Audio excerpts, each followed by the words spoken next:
There are no rules when it comes to grading the offseason, so let's make a rubric and see how Craig Conroy's doing.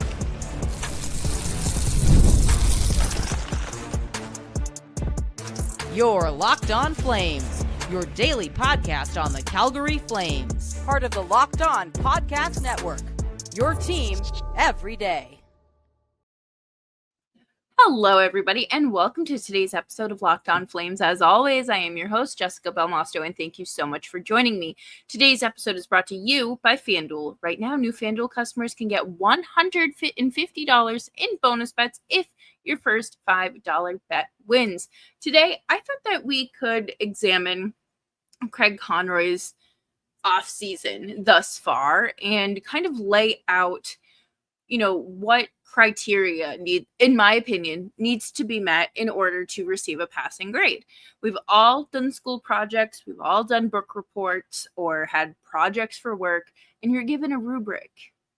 And we're going to see if it meets expectations or needs improvement.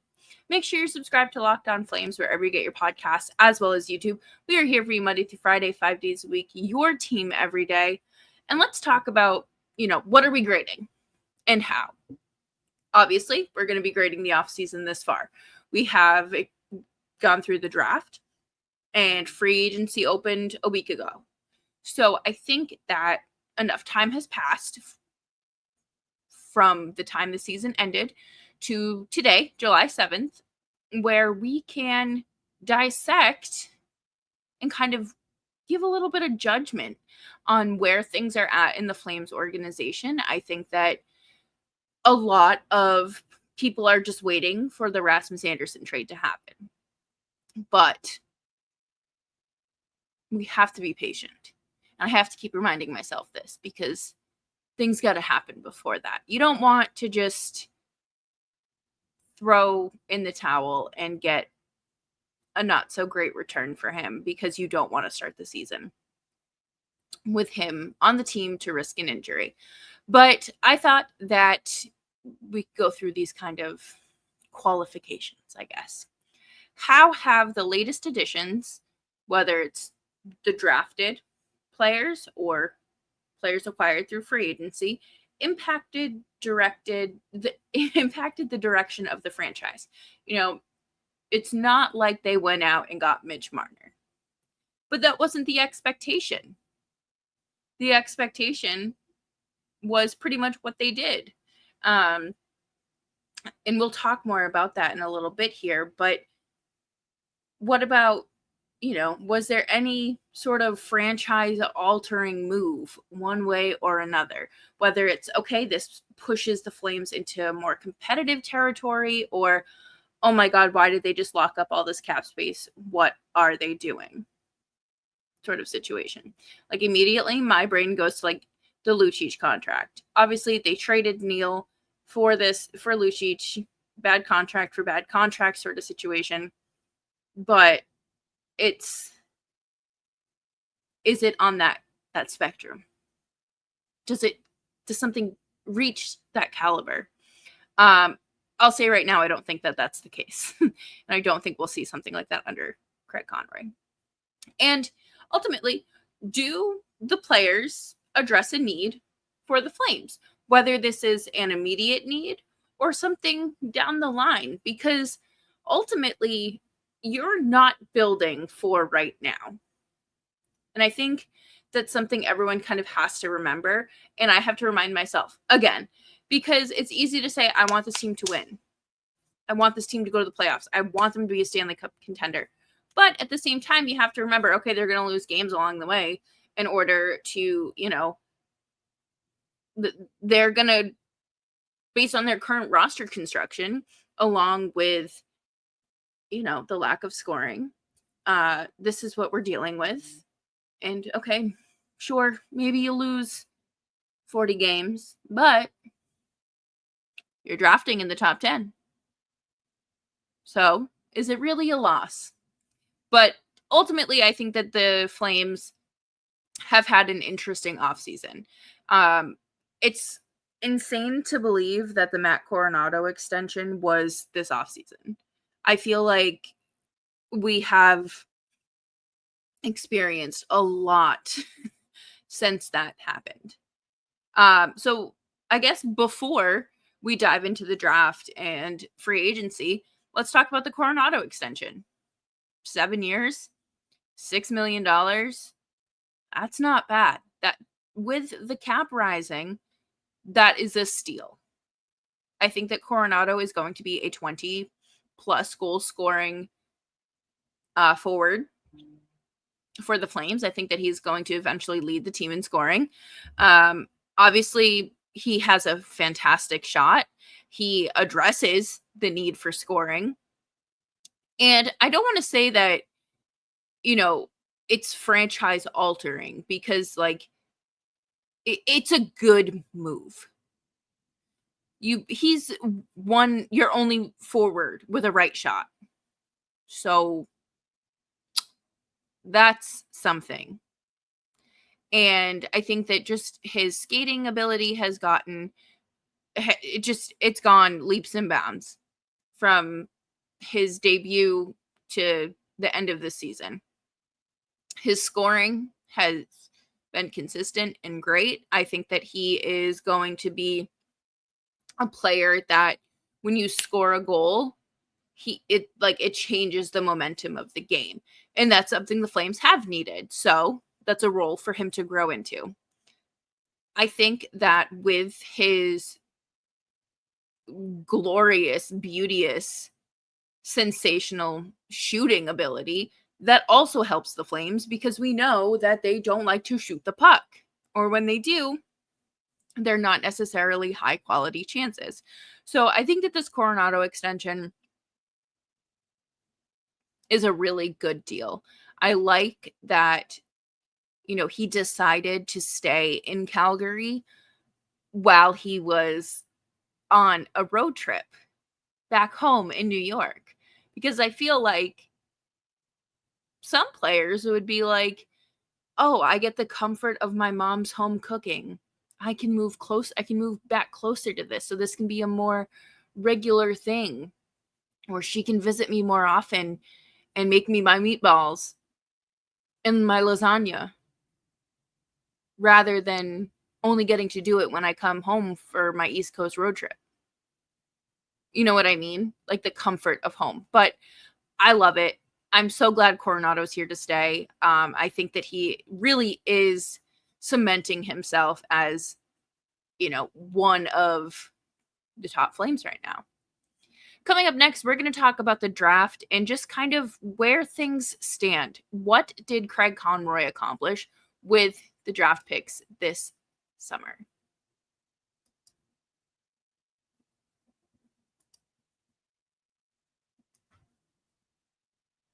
Summer sports are in full swing, and whether you're all about baseball under the lights, golf on the green, or high-stakes soccer action, FanDuel is the best way to make every game more exciting. You're already following the action. Why not make it a little more thrilling? With FanDuel, you can get in on the game while your friends are getting sunburnt at the beach. I like FanDuel, obviously, for all my sports betting needs, and it's so easy to use. I don't like complicated apps. I don't like anything that has a difficult user interface.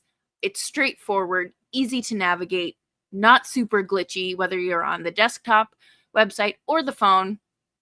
And you can put together same game parlays and place a bet during a game.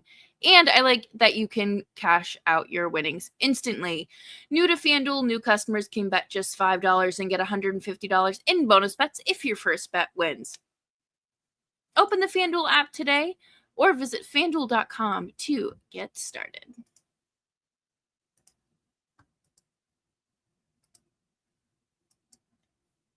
Thanks, everyone, for hanging out with me today on Locked On Flames. Make sure you're subscribed wherever you get your podcast, as well as YouTube. We are here for you Monday through Friday, 5 days a week. Your Calgary Flames every day. So let's talk about the first two draft picks in the first round. Cole Reschny, who I don't think many suspected to be available at 18. And the fact that the Flames were able to get him is huge. He is a great center that has a lot of potential in the NHL. And I think it's something to be very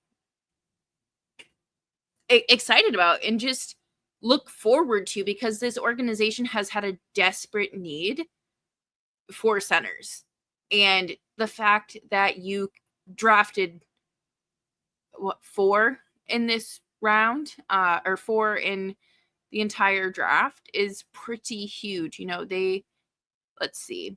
I'm reading an article from the Calgary Herald, and they talk about Cole Reschny and Cullen Potter becoming 2 instant promising centers in the Flame system, and just how, they immediately boost the prospect pool and they take it to the next level that the Flames have needed to do. And Conroy says it might not be next year, it might be a little bit, but I feel very comfortable that we have some really, really good centers coming.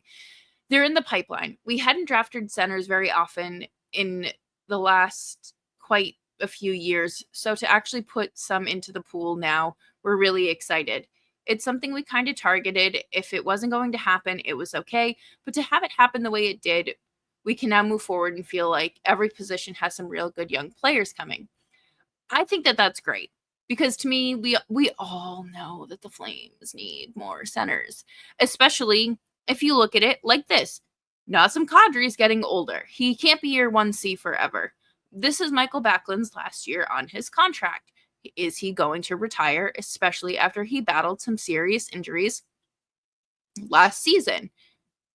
Justin Kirkland, let's say, is your 4C. How long do you expect that to last? He's 27, 28 years old. And then your second line center spot just kind of goes to Zary or Frost, more so Frost. But not everyone is going to be here for the next 7, 8 years. So they have to do something in order to bring themselves better opportunities. And that includes getting younger centers. Cole Reschny and Cullen Potter are 2 excellent choices. Cullen Potter plays college hockey with Arizona State, and I think that we're going to see more players go the NCAA route, especially with the CHL agreement. But he is smaller. He's 5'9". People wonder, like they always. Reschny is a center for the Victoria Royals, who played 62 games this season, had 26 goals and 66 points. Offensively inclined. That's what we like to see. We need the Flames to score more goals. And in order to score more goals, you need goal scorers. So, good ad by the Flames. I think that Reschny is likely your first NHLer out of this draft class for the Flames. I think that that's just, I feel like he's the closest to being ready. And if Potter signs an ELC, he loses NCAA eligibility. So you have to look at that too. Meso Phillips is a huge defenseman that they signed. I think that he's like 6'7". He's huge. He's been at prospect or development camp, and I'm just like, I hope this kid's a Flame forever. I think ultimately you have players in your pipeline that you might be able to like sleep better at night knowing that they are in your prospect pool. I think Craig Conroy has done a pretty solid job, or at least is off to a solid start at replenishing the prospect pool. I think what comes now is thinning out your NHL roster and maybe some of your AHL players, depending on where they're at and where you see the future for them in the organization. I think you have to balance, right? Like bringing in good players is great, but you also have to balance it with, okay, this player has a lot more upside than player X. So is it time to move on from player X and allow player Y to develop and move along seamlessly in their development? Ultimately, I think that the Flames do a pretty good job at developing players. I would like for them to stop trading players off before they get a real shot at the NHL. I think, there are players that are currently in the system like Jeremy Poirier and Rory Kerins who absolutely deserve time in the NHL. Same with Yan Kuznetzov and Ilya Solyov. All of those guys deserve consistent cracks at the NHL. But because of the current logjam, there's nothing. There's really no consistent room for them to be consistent faces, which stinks. But I think that there's a plan.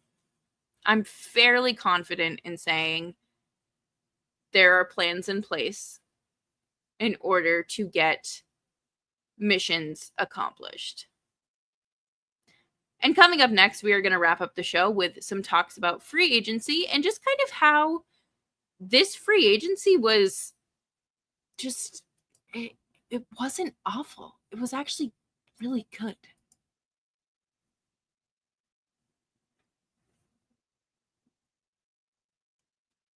Thanks everyone for tuning in and making Locked On Flames part of your day. Make sure you're following me on Twitter and Blue Sky at Jess Belmosto. I liked the signings. They didn't do anything over the top. They re-signed Justin Kirkland and Joel Hanley. They brought in Nick Cicek, and they signed the Russian goaltender Ivan Prosvetov. I think that the contracts are all fine. The only restricted free agent that remains unsigned, the NHL level, is Connor Zary. And ultimately, they need to get that done. I think that it will happen. I don't think that it's anything that wouldn't happen by any means, and I don't think he's going to request a trade or anything like that. But now it's up to the two parties to come to an agreement on what they see is appropriate for the next however many years. I like that we didn't see any sort of traditional UFA signings for the second year in a row. There was no 7-year, $8 million contract thrown at a 27, 28-year-old player. In fact, they are trying to trade a 29-year-old defenseman right now. So I like that the moves are all appropriate and they line up with the vision. Because I think the biggest thing for me when it comes to the Flames executing their plan is following through and actually doing what they say they're going to do. Because it's a tall task to take over a team that was poorly managed for 10 years, especially as a first-time general manager, and to walk into it with the mess that Craig Conroy had. Now, he is working on rebuilding this prospect pool, developing your players, making sure that there are prospects for you to pick from while your NHL roster is under construction. It just thundered very loudly, so I apologize if you can hear that. But there's a lot of work that needs to be done. And free agency these past 2 years have just kind of been like short-term plugs. They're fixes that just get the job done, whether it's an extra body or, yeah, basically you're an extra body. Because we know that the Flames have enough forwards. They have enough defensemen. They needed another goalie after Vladar signed in Philly. So I think I like it because they didn't go out and they didn't re-sign Anthony Mantha. They didn't re-sign Kevin Rooney. And I would say that freed up roster space. But really the only person that benefited from that is Justin Kirkland and Matt Coronato last season after Mantha tore his ACL. But I think they're not interested in doing bigger picture things or things that seem like an immediate fix, which I think is so important because you want to build a sustainably competitive hockey team. You can't do that with just one or two off-season signings. It is a culmination of a lot of hard work from your team, as well as your scouting department and your general manager, as well as your players. I think, ultimately we're going to see trades happen. We're going to see players leave an organization. We're going to see players walk in free agency. But this season, I think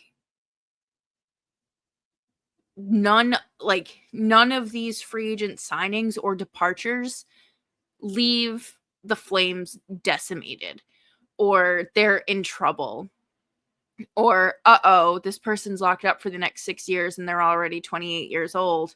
Well, what do we do now? Not like that at all. I think that just they address the need of an extra body.